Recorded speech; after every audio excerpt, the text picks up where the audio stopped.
विधान परिषदेच्या 4 जागांचा आज निकाल। शिक्षक आणि पदवीधर मतदारसंघ निवडणुकीची आज मतमोजणी।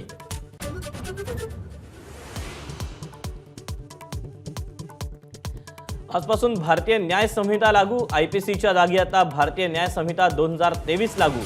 फसवणुकीसाठी 420 ऐवजी 318 कलम लागू।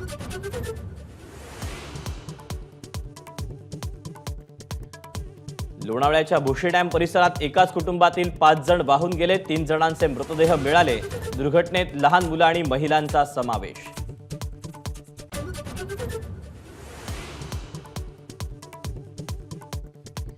विधान परिषदेसाठी राष्ट्रवादी आज उमेदवारांची नावे जाहीर करणार। विधान परिषदेसाठी 50 जण इच्छुक, मात्र प्रादेशिक समतोल जातीय समीकरण लक्षात घेऊन 2 नावे फायनल होणार।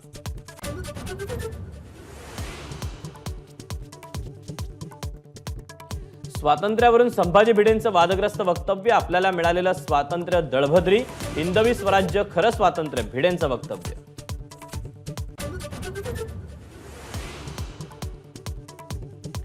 मुंबईत आज मुसळधार पावसाचा अंदाज, तर जूनमध्ये सरासरीपेक्षा 35% कमी पावसाची नोंद।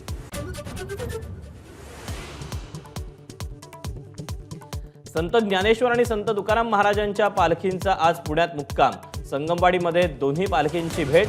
माऊलींच्या पालखीसह वारकऱ्यांचा महापूर।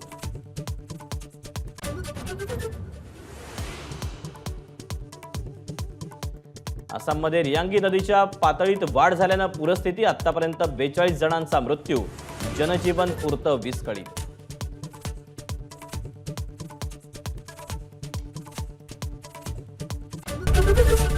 एबीपी माझा, उघडा डोळे बघा नीट।